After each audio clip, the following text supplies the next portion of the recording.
ஒரு powder company எதுக்காக இவ்வளவு பெரிய தொகையை நஷ்ட ஈடா தராங்க? அங்க என்ன நடந்துச்சு?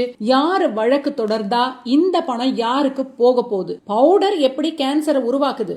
எல்லாத்தையும் இன்னைக்கு அக்கு வேற ஆணி வேற பார்க்கலாம். ஸ்கிப் பண்ணாம கேளுங்க. டால்கம் பவுடர் தயாரிக்க பயன்படுற முக்கியமான கனிமம் டால்க். இது பூமியிலிருந்து வெட்டி எடுக்கப்படும் போது அதுக்கு பக்கத்திலேயே அஸ்பெஸ்டாஸ் அப்படிங்கிற இன்னொரு ஆபத்தான பொருளும் இருக்கும்.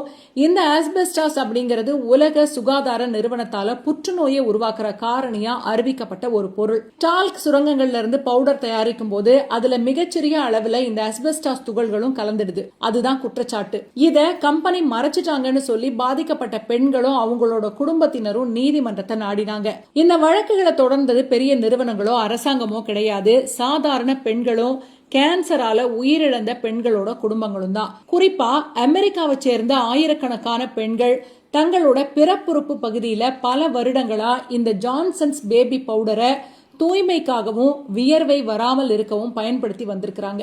அவங்களுக்கு பிற்காலத்துல ஒவேரியன் கேன்சர் அப்படின்னு சொல்லப்படுற கருப்பை புற்றுநோய் பாதிப்பு ஏற்பட்டுச்சு. அமெரிக்கால இருக்கிற பல்வேறு நீதிமன்றங்கள்ல தனித்தனியாவும் கூட்டாவும் போடப்பட்ட 76,000க்கும் மேற்பட்ட வழக்குகளை தீர்க்கதான் இந்த $5.5 பில்லியன் செட்டில்மெண்ட். இந்த பிரம்மாண்டமான தொகை பாதிக்கப்பட்ட அந்த 76,000 பெண்களுக்கும் புற்றுநோயால உயிரிழந்த பெண்களின் குடும்பங்களுக்கும் பிரிச்சு கொடுக்கப்படும்.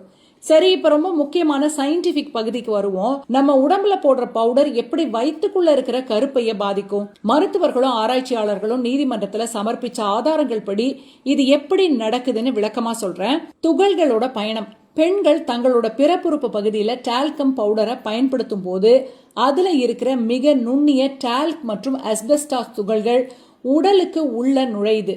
அது பிறப்புறுப்பு பாதை வழியா பயணம் செஞ்சு கருக்குழாய் வழியா கருப்பைய அடையுது. இந்த டால்க் அஸ்பெஸ்டாஸ் இரண்டுமே இயற்கையில உடலால ஜீரணிக்கவோ இல்லனா வெளியேற்றவோ முடியாத பொருட்கள். அதனால பல வருடங்களா அது கருப்பையிலேயே தங்கி அங்க தொடர்ந்து அழற்சி அப்புறம் எரிச்சலை ஏற்படுத்துது. பல ஆண்டுகளா இருக்கக்கூடிய இந்த நாள்பட்ட அழற்சி அங்க இருக்கிற திசுக்களை பாதிச்சு ஆரோக்கியமான செல்களை புற்றுநோய் செல்களா மாற்ற தூண்டுது. இதுதான் ஒவேரியன்